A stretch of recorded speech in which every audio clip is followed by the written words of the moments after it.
অবিরাম চড়ছে মহাকালের ঘড়ির কাঁটা। মানব সভ্যতা একদিকে যেমন বিজ্ঞান ও প্রযুক্তি, উন্নতি ও সমৃদ্ধির সর্বোচ্চ চূড়ায় আরোহণ করেছে, অপরদিকে কুফর ও শিরক, নাফরমানি ও আল্লাহদ্রোহিতার চূড়ান্তেও পা রেখেছে। গোটা পৃথিবীতে আজ শয়তানের একচ্ছত্র রাজত্ব। মুসলিম ভূখণ্ডগুলোর উপর চেপে বসেছে কাফেরদের পোষা মোরতাদ শাসক গোষ্ঠী। আল্লাহর আইন থেকে বঞ্চিত আল্লাহর জামিন। কিয়ামতের ছোট আলামতের সবগুলোই দৃশ্যমান হয়ে উঠেছে একে একে। এবার অপেক্ষা বড় আলামতগুলোর। সময়ের সঙ্গে পাল্লা দিয়ে ঈমান ও কুফরের সংঘাত ক্রমশ তীব্র হয়ে উঠছে। একদিকে প্রস্তুত হচ্ছে তাওহীদের শিবির, অপরদিকে প্রস্তুত হচ্ছে শিরকের শিবির। প্রস্তুত হচ্ছে দাজ্জালের বাহিনী, প্রস্তুত হচ্ছে ইমাম মাহদির বাহিনী। চারদিকে যেন পড়ে গেছে সাজ সাজ রব। গোটা পৃথিবী যেন রুদ্ধশ্বাসে অপেক্ষা করছে কখন কিভাবে শুরু হয় বিশ্বজগতের শেষের শুরুটা।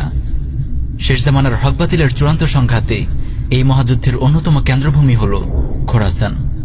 আর এই খোরাসানের হৃদয় হল সাম্রাজ্যবাদের গোরস্থান খ্যাত বর্তমান আফগানিস্তান।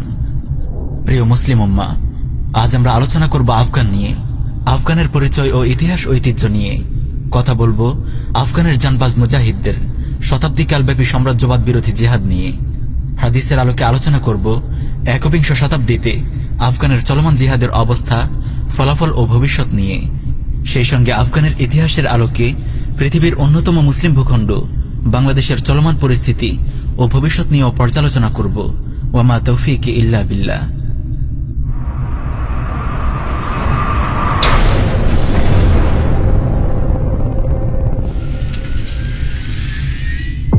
খোরাসান আসন্ন মহাযুদ্ধের ময়দান। ইসলামের ইতিহাসের এক বিখ্যাত ভূখণ্ড হল খোরাসান। বর্তমান ইরানের উত্তর পূর্বাঞ্চল, প্রায় সমগ্র আফগানিস্তান, দক্ষিণ তুর্কমেনিস্তান, তাজিকিস্তান ও উজবেকিস্তানের এক বিস্তীর্ণ অঞ্চল নিয়েছিল বৃহত্তর ইসলামী খোরাসান। এই অঞ্চলের উত্তর সীমায় ছিল আহমু দরিয়া, পশ্চিমে কাস্পিয়ান সাগর, দক্ষিণে মধ্য ইরানের মরু অঞ্চল এবং পূর্বে মধ্য আফগানিস্তানের পার্বত্য উচ্চভূমি। এই খোরাসান আসন্ন মহাযুদ্ধের অন্যতম কেন্দ্রভূমি। এই মহাযুদ্ধে মুসলিমদের নেতৃত্ব দেবেন ইমাম মাহদী আলাইহিস সালাম, আর কুফার বিশ্বের নেতৃত্বে থাকবে পাপিষ্ঠ দাজ্জাল। আর ইমাম মাহদীর সহযোগী বাহিনীদের অন্যতম অভয়ারণ্য হল এই খোরাসান। এই বিশ্বযুদ্ধের মাধ্যমে কুফার বিশ্বের নিউ ওয়ার্ল্ড অর্ডারের পতন হবে এবং মুসলিম উম্মাহ গোটা বিশ্বের একচ্ছত্র নেতৃত্বের আসনে সমাসীন হবে। দুনিয়া জুড়ে কায়েম হবে খিলাফাহ আলা মিনহাজিন নবুয়া। সেই সঙ্গে অভিশপ্ত ইহুদিদের কবল থেকে উদ্ধার করা হবে পবিত্র ভূমি ফিলিস্তিন ও প্রথম কিবলা বাইতুল মাকদিস। সুনানে ইবনে মাজা, মুসনাদ আহমদ ও মুস্তাদরাকে হাকিম সহ আর অনেক হাদিস গ্রন্থে সহিহ সনদে বর্ণিত হয়েছে, রাসূলুল্লাহ সাল্লাল্লাহু আলাইহি ওয়াসাল্লাম ইরশাদ করেন, তাতলুর রায়াতুস সুদু মিন কিবালিল মাশরিকি ফায়ুকাতিলুনাকুম কিতালান লাম ইউকাতিলুহু কওমুন ইযা রাআইতুমুহু ফাবায়িউহু ওয়ালাউ হাবওয়ান আলা সালজি। পূর্ব দিক থেকে কালো পতাকাবাহী বাহিনীর আবির্ভাব ঘটবে। তারা তোমাদের বিরুদ্ধে এত কঠিন লড়াই করবে যা ইতিপূর্বে কোনো জাতি করেনি। তাদেরকে আবির্ভূত হতে দেখলে তোমরা বরফের উপর হামাগুড়ি দিয়ে হলেও তাদের দলে যোগ দেবে। এখানে পূর্ব দিক বলতে খোরাসান বোঝানো হয়েছে, কারণ জাজিরাতুল আরবের পূর্ব দিকে তৎকালীন খোরাসান ছিল উল্লেখযোগ্য মুসলিম আবাদী। বিষয়টি সুনানুত তিরমিজে ইমাম তিরমিজি বর্ণিত একটি হাদিস থেকে স্পষ্ট হয়। সুনানে তিরমিজিতে এসেছে, রাসূলুল্লাহ সাল্লাল্লাহু আলাইহি ওয়াসাল্লাম ইরশাদ করেন, তাখরুজু মিন খোরাসান রায়াতুন সুদুন লা ইয়ারুদ্দুহা শাইউন হাত্তা তুনসাবা বিইলিয়া। খোরাসান থেকে কালো পতাকাবাহী সৈন্যদল বের হবে। এই সেনাদলকে কোনো কিছুই রুখতে পারবে না। অবশেষে এই পতাকা ফিলিস্তিনের জেরুজালেম নগরীতে গিয়ে গেড়ে দেওয়া হবে। মুসনাদে আহমদে বর্ণিত অপর একটি হাদিসে এসেছে, রাসূলুল্লাহ সাল্লাল্লাহু আলাইহি ওয়াসাল্লাম ইরশাদ করেন, ইযা রাআইতুমুর রায়াতিস সুদা ক্বাদ জাআত মিন কিবালি খোরাসান ফাআতুহা ফাইন্না ফিহা খলিফাতুল্লাহিল মাহদী। যখন তোমরা খোরাসানের দিক থেকে কালো পতাকাবাহী বাহিনী আসতে দেখবে, তখন তাদের দলে যোগ দেবে, কারণ তাদের মাঝে খলিফাতুল্লাহ মাহদী থাকবেন। এছাড়াও অসংখ্য হাদিসে একই বক্তব্য ধ্বনিত হয়েছে। এই খোরাসানের হৃৎপিণ্ড হল বর্তমান আফগানিস্তান। তাই তো যুগ যুগ ধরে আফগানের রাজনৈতিক পরিস্থিতিতে আমরা রাসূলুল্লাহ সাল্লাল্লাহু আলাইহি ওয়াসাল্লামের ভবিষ্যৎবাণীর নিখুঁত মিল খুঁজে পাই। চলুন প্রথমে সংক্ষেপে আফগানের পরিচয় জেনে নেওয়া যাক। আফগানের পরিচয় ও ভূপ্রকৃতি। আফগানিস্তানের পশ্চিমে ইরান, উত্তর পশ্চিমে তুর্কমেনিস্তান, উত্তর উজবেকিস্তান এবং তাজিকিস্তান, পূর্বে চীন এবং পূর্ব ও দক্ষিণে পাকিস্তান।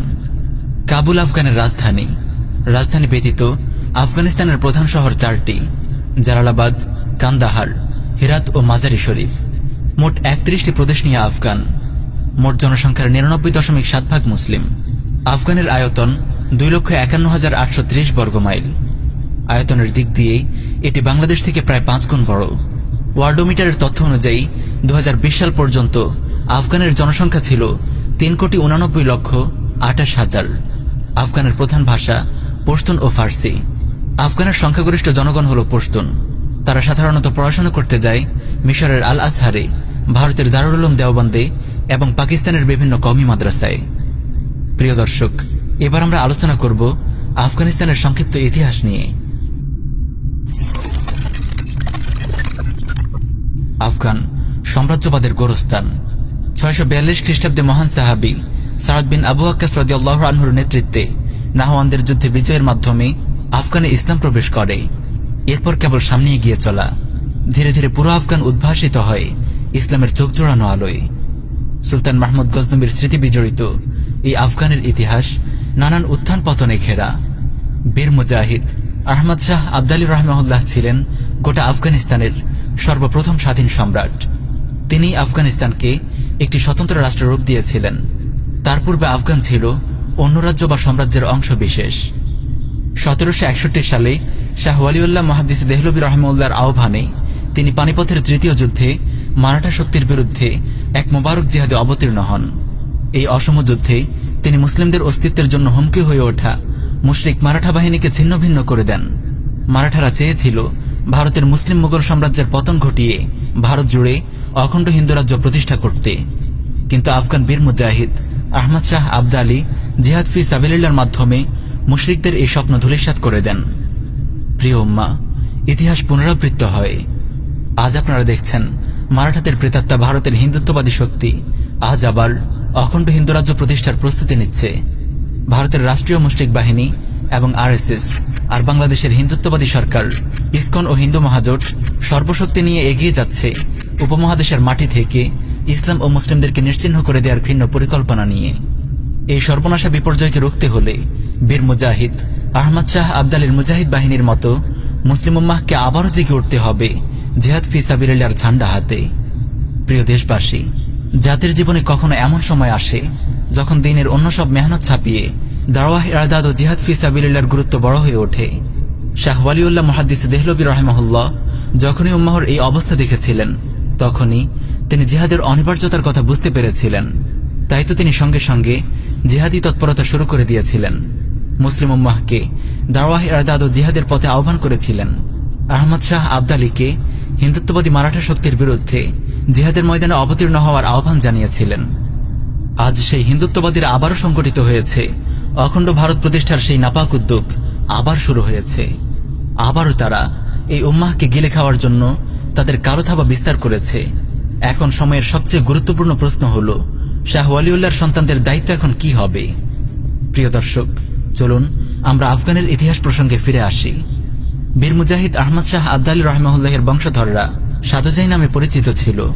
এই আবদালী বংশ 1747 সাল থেকে 1818 সাল পর্যন্ত মোট 71 বছর আফগান শাসন করে। আবদালী সাজদাই বংশের পর আফগানের শাসন ক্ষমতা চলে যায় বারাকজাই গোত্রের হাতে। আবদালী বংশের হাতে শাসন ক্ষমতা থাকাকালে আফগান স্বাধীন ও সার্বভৌম রাষ্ট্র ছিল, কিন্তু বারাকজাই গোত্রের হাতে ক্ষমতা আসার পর তারা ব্রিটিশ কুফফার গোষ্ঠীর প্রতি আনুগত্য প্রকাশ করতে শুরু করে। তাদের শাসনামলে ব্রিটিশ ও রাশিয়া উভয়েই আফগানে প্রভাব বিস্তারের চেষ্টা করে। আফগানে ব্রিটিশ প্রভাব প্রতিষ্ঠা ও সাম্রাজ্য বিস্তারের লক্ষ্যে ব্রিটিশ কুফফার গোষ্ঠী একাধিকবার আফগান আক্রমণ করে।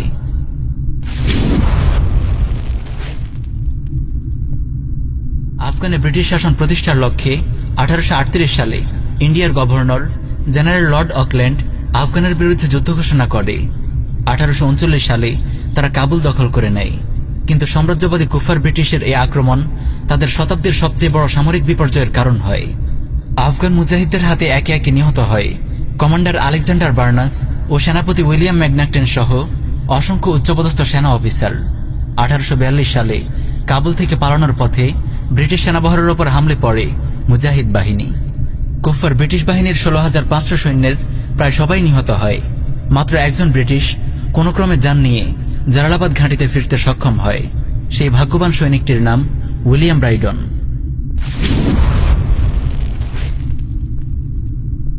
আফগানরা বীরের জাতি। তারা কখনো আফগানের মুসলিম ভূখণ্ডে কাফিরদের আগ্রাসন বরদাস্ত করেনি।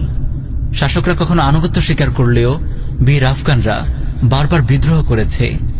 আফগানিস্তানে ব্রিটিশ প্রভাব প্রতিষ্ঠা করতে 1878 সালে কুফার গোষ্ঠী পুনরায় আফগান আক্রমণ করে রাজধানী সহ দেশের এক বড় অংশ দখল করে নেয়। 1878 সাল থেকে 1880 সাল পর্যন্ত আফগান মুজাহিদ ও ব্রিটিশদের মধ্যে বিভিন্ন ময়দানে লড়াই চলতে থাকে। 3রা সেপ্টেম্বর 1879 সালে বিদ্রোহী আফগানরা ব্রিটিশ দূতাবাসে আক্রমণ করে রাষ্ট্রদূত সহ 130 জনকে হত্যা করে। এই যুদ্ধে প্রাথমিকভাবে ব্রিটিশরা বিজয়ী হলেও মুজাহিদদের প্রবল আক্রমণ ও লাগাতার বিদ্রোহের মুখে তারা সন্ধি করে আফগান ছেড়ে যেতে বাধ্য হয়। এই সন্ধি গান্দামাক চুক্তি নামে পরিচিত।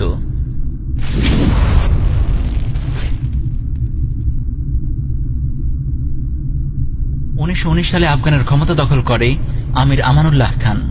তিনি ব্রিটিশের সঙ্গে করা গান্দামাক চুক্তি ভঙ্গ করে আফগানের পূর্ণ স্বাধীনতা ও সার্বভৌমত্ব দাবি করে এবং ব্রিটিশ সরকারের বিরুদ্ধে যুদ্ধ ঘোষণা করে।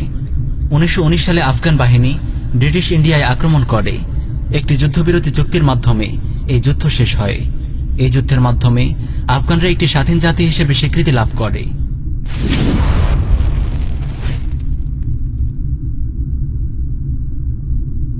দ্বিতীয় বিশ্বযুদ্ধের পর স্নায়ুযুদ্ধের সময় আফগানের বৃহত্তম প্রতিবেশী রাষ্ট্র সোভিয়েত ইউনিয়ন আফগানে প্রভাব বিস্তার করতে শুরু করে। সামাজিক, সাংস্কৃতিক ও সামরিক প্রতিটি অঙ্গনে রাশিয়া কমিউনিজমের বিষবাষ্প ছড়াতে থাকে। আফগানের অনেক উচ্চপদস্থ প্রশাসনিক কর্মকর্তা, আর্মি জেনারেল ও সুশীল বুদ্ধিজীবীকে তারা অর্থ ও ক্ষমতার লোভ দেখিয়ে কমিউনিস্ট এজেন্টে পরিণত করে, যাদের মধ্যে উল্লেখযোগ্য হল প্রধানমন্ত্রী দাউদ খান, নূর মোহাম্মদ তারাকি, হাফিজুল্লাহ আমিন এবং বারবাক কারমাল। 1973 সালে গাদ্দার প্রধানমন্ত্রী দাউদ খানের মাধ্যমে এক কমিউনিস্ট বিপ্লব ঘটিয়ে রাশিয়া বাদশাহ জহির শাহকে ক্ষমতাচ্যুত করে। দিন ও দেশবিরোধী এই বিপ্লবে সক্রিয় অংশগ্রহণ করে নূর মোহাম্মদ তারাকি, হাফিজুল্লাহ আমিন ও বারবাক কারমালের মতো সুশীল রাজনীতিবিদ ও গাদ্দার বুদ্ধিজীবীরা।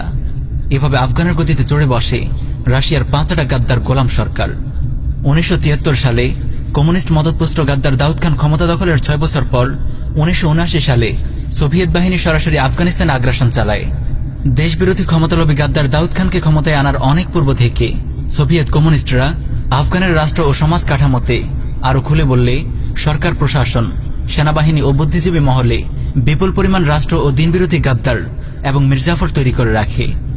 প্রিয় দেশবাসী, ইতিহাস বারবার পুনরাবৃত্ত হয়। সোভিয়েত আগ্রাসন পূর্ববর্তী সময়ে আফগান কমিউনিস্টরা যে পরিস্থিতি সৃষ্টি করেছিল, ঠিক একই পরিস্থিতি আজ আপনারা দেখতে পাচ্ছেন বাংলাদেশে। ভারতের হিন্দুত্ববাদী মালাউন মুশরিকরা গাদ্দার দাউদ খানের মতো বাংলাদেশে ক্ষমতায় বসায় বিশ্বাসঘাতক আওয়ামী সরকারকে। মুক্তিযুদ্ধের পক্ষের শক্তি, ভারত মুক্তিযুদ্ধের সহযোগী, বঙ্গবন্ধুর চেতনা, এসব সস্তা স্লোগান তুলে তারা বাংলাদেশের স্বাধীনতা ও সার্বভৌমত্ব ধীরে ধীরে তুলে দিচ্ছে আগ্রাসী হিন্দুত্ববাদীদের হাতে।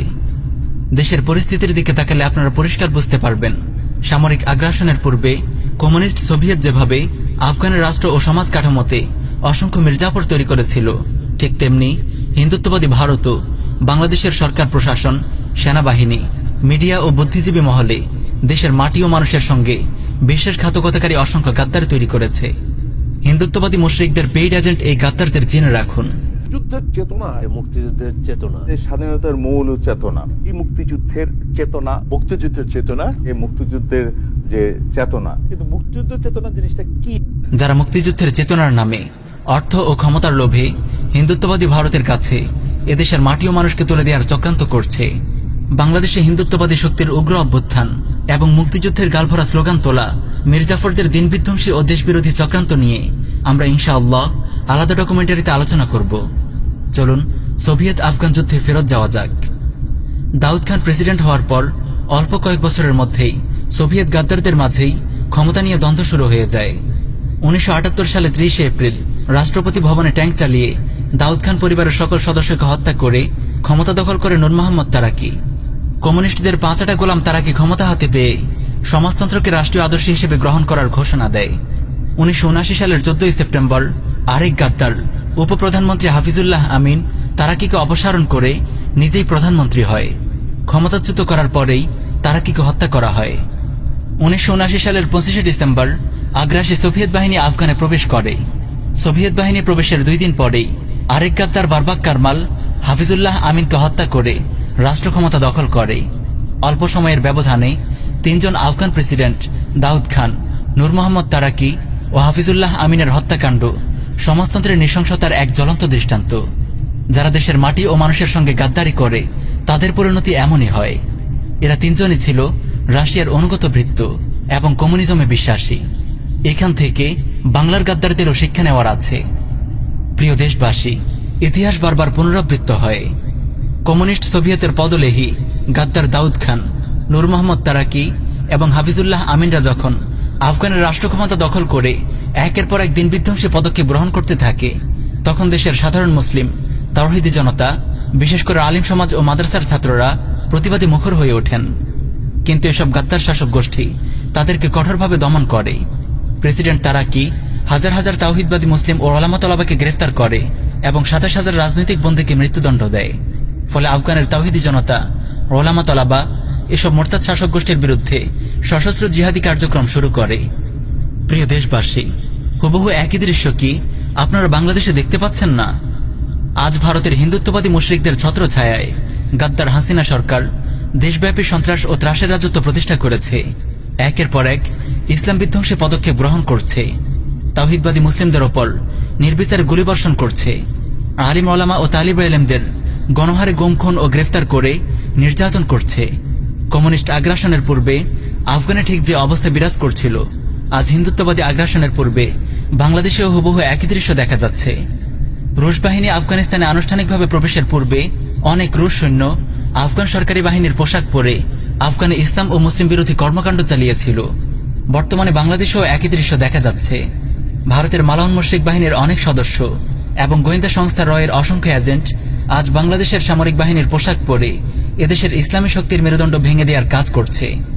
আফগানে সোভিয়েত আগ্রাসনের পূর্বে যখন আফগান সরকার, প্রশাসন ও সেনাবাহিনীতে সোভিয়েত প্রভাব প্রতিষ্ঠার কাজ করছিল, তখন যেমন আফগানের কথিত বুদ্ধিজীবী, সাংবাদিক, সাহিত্যিক, নাগরিক সমাজ, মিডিয়া সেক্টর সবাই আগ্রাসী কমিউনিস্ট শক্তির পক্ষাবলম্বন করে দেশের মাটি ও মানুষের বিরুদ্ধে অবস্থান নিয়েছিল, ঠিক তেমনি বর্তমান বাংলাদেশের কথিত বুদ্ধিজীবী, সাংবাদিক, সাহিত্যিক, নাগরিক সমাজ, বিশেষ করে মিডিয়া সরাসরি হিন্দুত্ববাদী ভারতের এজেন্ডা বাস্তবায়ন করছে। আজ তাওহীদি জনতা ও ওলামা তলাবাদের বিরুদ্ধে মিডিয়াকে 24 ঘন্টা মিথ্যা প্রোপাগান্ডা করতে দেখা যাচ্ছে। প্রিয় দর্শক, চলুন আফগান সোভিয়েত যুদ্ধের আলোচনায় ফেরা যাক। তৎকালীন সুপার পাওয়ার সোভিয়েত ইউনিয়ন আফগানিস্তানে সর্বাধুনিক মারণাস্ত্রে সজ্জিত 1,05,000 সৈন্য প্রেরণ করে। আপনি কি জানেন এই বিশাল আগ্রাসী বাহিনীকে কারা প্রতিরোধ করেছে? আফগান সরকারি বাহিনী না, আফগান মোরতাদ সরকারই তো সোভিয়েতকে আগ্রাসন চালানোর জন্য অনুরোধ করেছে এবং আফগান সরকারি বাহিনী উল্টো আগ্রাসী বাহিনীর সঙ্গে মিলে আফগানের তৌহিদি জনতা ও ওলামা তলাবাদের বিরুদ্ধে লড়াই করেছে। আশ্চর্য ঘটনা হলেও সত্যি, দিন, ঈমান ও মুসলিম ভূখণ্ডের প্রতিরক্ষায় আগ্রাসী সোভিয়েত বাহিনীর বিরুদ্ধে যারা হাতে অস্ত্র তুলে নিয়েছিল তারা আর কেউ নয়, মাদ্রাসার আলিম ও তালিব ইলমরাই। প্রিয় দেশবাসী, কান খুলে শুনে রাখুন, সম্ভব হলে নোট করে রাখুন। এদেশের আলিমরাই এ মাঠের প্রকৃত প্রহরী, এদেশের মাদ্রাসার তালিব ইলমরাই এই ভূখণ্ডের প্রকৃত পাহারাদার। মুক্তিযুদ্ধের চেতনার নামে তাগুত সরকার যে হিন্দুত্ববাদী আগ্রাসী শক্তিকে মুসলিমদের এই পবিত্র ভূমিতে স্বাগত জানানোর প্রস্তুতি নিচ্ছে, এদেশের ওলামা, এদেশের তলাবা, এদেশের তাওহীদি জনতা তাদের বিরুদ্ধে জিহাদ ফি সাবিলিল্লাহর ঝান্ডা হাতে ময়দানে অবতীর্ণ হওয়ার সময় ঘনিয়ে আসছে। 1979 সাল থেকে 1989 সাল, দীর্ঘ 10 বছর আগ্রাসী রুশ হায়নাদের বিরুদ্ধে চলে এক অসম লড়াই। পুরো মুসলিম উম্মাহ আফগানের মুজাহিদদের পক্ষে দাঁড়িয়ে যায়। উম্মাহর ত্রাণকর্তা শেখ আব্দুল্লাহ আজম ও শেখ ওসামা রাহিমাহুল্লাহর আহ্বানে আরব তরুণরা সামরিক প্রশিক্ষণ নিয়ে ঝাঁকে ঝাঁকে জড়ো হয় আফগানের পাহাড়ে। আরব ও আফগান মুজাহিদদের দীর্ঘ 1 দশকের রক্তাক্ত জিহাদের পর দখলদার কমিউনিস্ট সেনারা আফগান ছেড়ে যেতে বাধ্য হয়। পরাজয়ের এই ধকল সইতে না পেরে 1991 সালে সোভিয়েত ইউনিয়নের বিলুপ্তি ঘটে। সেই সঙ্গে কবররচিত হয় জাহিলি মতবাদ সমাজতন্ত্রেরও। খেলাফতের পতনের মাত্র 50 বছরের মাথায় আরব আফগান মুজাহিদদের এমন প্রবল উত্থানে গোটা উম্মাহ যেন নতুন করে প্রাণ ফিরে পায়। 1924 সালে খেলাফার পতনের মাত্র 55 বছর পর এটি ছিল তাগুতি বিশ্ব ব্যবস্থার বিরুদ্ধে মুসলিম উম্মাহর প্রথম বিজয়। এই খোরাসান বিপ্লবকেই বলা যায় খেলাফার পুনরুত্থানের সূচনা বিন্দু। এই বিপ্লবের মাধ্যমেই উম্মাহ বুঝতে পারে কোনো মানবরচিত তন্ত্রমন্ত্র নয়, কোনো অর্থহীন গণতান্ত্রিক আন্দোলন নয়, খেলাফাহ পুনরুদ্ধার করার একমাত্র পথ দাওয়াহ ইরদাদ ও জিহাদ ফি সাবিলিল্লাহ। উম্মাহর সুখ ও সমৃদ্ধি ফিরিয়ে আনার একমাত্র উপায় জিহাদ ফি সাবিলিল্লাহ। উম্মাহর হারানো গৌরব ও সম্মান ফিরিয়ে আনার একমাত্র উপায় জিহাদ ফি সাবিলিল্লাহ। আফগান থেকে রাশিয়ার পলায়নের পর কুফার বিশ্বের চক্রান্তে মুজাহিদগণ ভ্রাতৃঘাতী সংঘর্ষে জড়িয়ে পড়েন। ফলে উত্থান ঘটে তালেবান বিপ্লবের। কান্দাহারের অখ্যাত এক মাদ্রাসা শিক্ষক বীর মুজাহিদ মোল্লা মাহমুদ রহমান রাহিমাহুল্লাহ তার ছাত্রদের নিয়ে অস্থিতিশীল আফগানের শান্তি প্রতিষ্ঠার জন্য শুরু করেন এই বিপ্লব। ফার্সিতে তালিবান মানে ছাত্র, তালিবে ইলম বা মাদ্রাসার ছাত্রদের মাধ্যমে এই আন্দোলনের সূচনা হয় বলে এটি তালিবান আন্দোলন নামে পরিচিত। 1994 সালে বীর মুজাহিদ মোল্লা মাহমুদ রহমানের নেতৃত্বে এই আন্দোলন শুরু হয়ে প্রায় গোটা আফগানিস্তানে ছড়িয়ে পড়ে। 1996 সালে তালিবানরা বিজয়ী বেশে রাজধানী কাবুলে প্রবেশ করে। এই বছরই মোল্লা মাহমুদ রহমান মুজাহিদ রাহিমাহুল্লাহ আমিরুল মুমিনিন নির্বাচিত হন। আফগানে গঠিত হয় একটি শক্তিশালী ইসলামী সরকার, ইমারাতে ইসলামিয়া আফগানিস্তান। আল্লাহর জমিনে আল্লাহর আইন বাস্তবায়নের এমন মোবারক দৃশ্য সত্যিই মুমিনের অন্তরে দোলা দিয়ে যায়। তালিবান আন্দোলন নিয়ে আমরা অন্য কোনো ডকুমেন্টারিতে বিস্তারিত আলোচনা করব ইনশাআল্লাহ।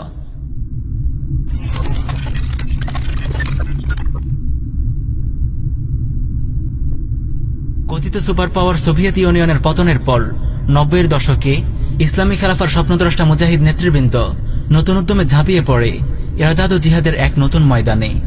খেলাফাহ পুনরুদ্ধারের লক্ষ্যে তারা এক দীর্ঘমেয়াদী পরিকল্পনা গ্রহণ করে। কিভাবে জাতিসংঘ কেন্দ্রিক তাগুতি বিশ্ব ব্যবস্থাকে গুঁড়িয়ে চুরমার করে তার ধ্বংসাবশেষের ওপর ইসলামী খেলাফার নিশান ওড়ানো যায়। সোভিয়েত ইউনিয়নের পর নতুন সুপার পাওয়ার হিসেবে আবির্ভূত হয় কুফরি গণতন্ত্রের ধ্বজাধারী মার্কিন যুক্তরাষ্ট্র। তাই উম্মাহর জিন্দাদিল মুজাহিদরা সাপের মাথা মার্কিন যুক্তরাষ্ট্রকেই টার্গেট করে। 9/11-এর মোবারক হামলার মাধ্যমে তারা জড়িয়ে পড়ে খেলাফাহ প্রতিষ্ঠার এক অসম লড়াইয়ে। আল্লাহর কতিপয় জানবাজ সৈনিকদের এই দুর্বার অভিযান তাগুতি বিশ্ব ব্যবস্থার মর্মমূল পর্যন্ত কাঁপিয়ে তোলে। এই হামলার মাধ্যমে সাপের মাথা মার্কিন যুক্তরাষ্ট্রকে তার নিরাপদ অবস্থান থেকে বের করে টেনে আনা হয় আফগানের পাহাড়ে, আফ্রিকার মরুতে এবং মধ্যপ্রাচ্যের জোড়াবালিতে। মুজাহিদের পছন্দ অনুযায়ী ভূমিতে যুদ্ধ করতে বাধ্য করা হয় তাকে। 9/11-এর মোবারক হামলার জবাবে 2001 সালের 7 অক্টোবর আমেরিকা ও ব্রিটেন আফগান আক্রমণ করে। এরপর শুরু হয় এক অসম লড়াই। 2003 সালে ন্যাটো জোটের 50টি রাষ্ট্র 1,30,000 সৈন্য নিয়ে আফগানে প্রবেশ করে। তালেবান মুজাহিদরা জড়িয়ে পড়ে এক দীর্ঘমেয়াদী জিহাদে। প্রিয় দর্শক, চিন্তা করে দেখুন, সংখ্যায় অতি অল্প, শক্তিতে দুর্বল ও প্রায় নিরস্ত্র তালেবান মুজাহিদদের গোটা কুফার বিশ্বের বিরুদ্ধে এই লড়াই নিঃসন্দেহে বদরের জিহাদেরই একটি বাস্তব নমুনা। মাত্র 60,000 তালেবান মুজাহিদ লড়েছে গোটা সাম্রাজ্যবাদী শক্তির বিরুদ্ধে। কুফার জোট শুরুতে এটিকে খুব সহজ যুদ্ধ ভাবলেও সময়ের সঙ্গে তারা বুঝতে পেরেছে তালেবান মুজাহিদদের বিরুদ্ধে জয়লাভ দিবাস্বপ্ন বই কিছুই নয়। 2001 সাল থেকে 2020 প্রায় 2 দশকের এই লড়াই যুক্তরাষ্ট্রের ইতিহাসের সবচেয়ে দীর্ঘস্থায়ী যুদ্ধ। কিন্তু এই যুদ্ধের ফলাফল কি? পাজুক আফগান নিউজ নামের একটি সংবাদ সংস্থা 2020 সালের 3 নভেম্বর থেকে 2021 সালের 3 ফেব্রুয়ারি পর্যন্ত 4 মাস ব্যাপী একটি জরিপ পরিচালনা করে। এই জরিপের ফলাফলে দেখা যায় বর্তমানে আফগানিস্তানের শতকরা 52% অঞ্চল সম্পূর্ণ তালেবান নিয়ন্ত্রণাধীন, যেখানে তারা ইসলামী শরিয়াহ কায়েম করেছে, আর বাকি অঞ্চল হয় তাগুত সরকার নিয়ন্ত্রিত অথবা সেখানে জিহাদ চলছে। এটি তো তাগুত সরকার প্রভাবিত নিউজ এজেন্সির জরিপ। বর্তমানে তালেবান মুজাহিদগণ বিজয়ের যে পর্যায়ে আছে, এতে অনায়াসে বলা যায় আফগানের শতকরা 80% অঞ্চল তালেবান নিয়ন্ত্রণাধীন, অন্তত তালেবান প্রভাবিত। এই দীর্ঘ লড়াইয়ে ক্লান্তশ্রান্ত কুফফার জোট তালেবান মুজাহিদদের সঙ্গে সন্ধি করে পালানোর রাস্তা খুঁজছে বেশ কয়েক বছর ধরে। অবশেষে 2020 সালের 29 ফেব্রুয়ারি কাতারের রাজধানী দোহায় মার্কিন প্রেসিডেন্ট ডোনাল্ড ট্রাম্প তালেবান মুজাহিদদের সঙ্গে একটি লজ্জাজনক চুক্তি সম্পন্ন করে। চুক্তি অনুযায়ী পরবর্তী 24 মাসের মধ্যে আমেরিকা ও ন্যাটো জোট আফগান থেকে তাদের সকল সৈন্য প্রত্যাহার করবে। একটি জঙ্গি সংগঠনের সাথে তো আর চুক্তি করা যায় না, তাই চুক্তি করার পূর্বে তারা নাকে খত দিয়ে তালেবানকে জঙ্গি সংগঠনের তালিকা থেকে বাদ দিয়েছে। যে তালেবান জঙ্গিদের বিরুদ্ধে তারা দীর্ঘ 20 বছর যুদ্ধ করেছে, 2 দশক পরে এসে হায় শরমের মাথা খেয়ে তাদের বলতে হয়েছে তালেবান জঙ্গি সংগঠন নয়। শুধু তাই নয়, চুক্তির পর গত 29 ফেব্রুয়ারি 2020 কনজারভেটিভ পলিটিক্যাল অ্যাকশন কনফারেন্স সিপ্যাকে দেয়া এক ভাষণে মার্কিন প্রেসিডেন্ট মিস্টার ট্রাম্প বলে, তালিবানরা মহান যোদ্ধা। And I'll say this for the Taliban, they're great fighters, you know that, obviously they're great fighters. All you have to do is ask the Soviet Union, are they great fighters? They are great fighters. সুবহানাল্লাহ। জিহাদ যুগে যুগে এভাবেই মুসলিম উম্মাহকে সম্মানিত করেছে এবং কাফেরদেরকে লাঞ্ছিত ও অপদস্থ করেছে। 1 মার্চ 2020 সালে বিবিসি প্রকাশিত একটি রিপোর্টে এসেছে, ব্রাউন ইউনিভার্সিটির একদল গবেষক কস্ট অব ওয়ার প্রজেক্ট নামক একটি গবেষণা প্রতিবেদন প্রকাশ করে। এই প্রতিবেদনে বলা হয়, আফগান যুদ্ধে ব্যয়ের যে সরকারি হিসেব দেখানো হয়েছে তা যথেষ্ট কম। প্রকৃত যুদ্ধ ব্যয় প্রায় 2 ট্রিলিয়ন বা 2 লক্ষ কোটি ডলার। মার্কিন হিসেব মতে এই দীর্ঘ লড়াইয়ে আফগানে 2300 মার্কিন সৈন্য নিহত হয়েছে, পঙ্গু বা আহত হয়েছে 20,000, ব্রিটিশ সৈন্য মারা গেছে 450 জন। এছাড়াও ন্যাটো জোটের আরো কয়েকশো সৈন্য প্রাণ হারিয়েছে। সংখ্যা দেখে বোঝা যায় এটি নিছক লোক দেখানো সরকারি হিসেব। মানিজ্যত বাঁচাতে তারা প্রকৃত সংখ্যা গোপন করেছে। আফগানে নিহত মার্কিন সৈন্যদের সারি সারি কবর দেখে বিষয়টি আন্দাজ করা যায়। তাগুত প্রেসিডেন্ট আশরাফ ঘানি স্বীকার করেছে, 2014 সালে সে ক্ষমতায় আসার পর থেকে আফগান সরকারি বাহিনীর 45,000-এরও বেশি সৈন্য নিহত হয়েছে। আলহামদুলিল্লাহ, দীর্ঘ 18 বছরের প্রলয়ঙ্কারী যুদ্ধে লজ্জাজনকভাবে হেরে গেল মার্কিন যুক্তরাষ্ট্র সহ ন্যাটো জোটভুক্ত বিশ্বের শক্তিধর 50টি রাষ্ট্র। আরব আফগান মুজাহিদদের পদতলে পিষ্ট হল কুফফার গোষ্ঠীর দম্ভ। নিঃসন্দেহে এই বিজয় গোটা কুফফার বিশ্বের বিরুদ্ধে মুসলিম উম্মাহর বিজয়। এই বিজয় উম্মাহর পুনরুত্থানের পথে এক বিশাল মাইল ফলক। সাম্রাজ্যবাদীদের নিয়ে পশতুন একটি প্রবাদ আছে, ঘড়ি তোমাদের হাতে কিন্তু সময় আমাদের হাতে। আলহামদুলিল্লাহ, সময় সত্যি এখন মুসলিম উম্মাহর হাতে। খোরাসানের জিহাদ এখন আর আফগানের সীমানায় আটকে নেই। জিহাদের এই বিপ্লব আজ ছড়িয়ে পড়েছে জাজিরাতুল আরবে, হিন্দুস্তানে, আলজেরিয়ায়, লেবাননে, কাশ্মীরে, সিরিয়ায়, সোমালিয়ায়, মালিতে। উম্মাহর মানুষ রাজ্যে এই জিহাদ সাহস ও উদ্যমের এক প্রলয়ঙ্কারী ঘূর্ণিঝড় সৃষ্টি করেছে। ইমাম মাহদীকে স্বাগত জানাতে যেন সাজ সাজ রব পড়েছে চারদিকে। 21 শতাব্দীর শুরুতেই মুজাহিদদের এই ফাতহে মুবিন, এই মহাবিজয় বিশ্ব কুফফার জোটের বিরুদ্ধে এই মহাযুদ্ধের দামামা যেন চিৎকার করে ঘোষণা করছে, এই শতাব্দী জিহাদ ফি সাবিলিল্লাহর শতাব্দী। এই শতাব্দী মুসলিম উম্মাহর বিজয়ের শতাব্দী। এই শতাব্দী খেলাফা আলা মিনহাজিন নবুওয়াহ প্রতিষ্ঠার শতাব্দী।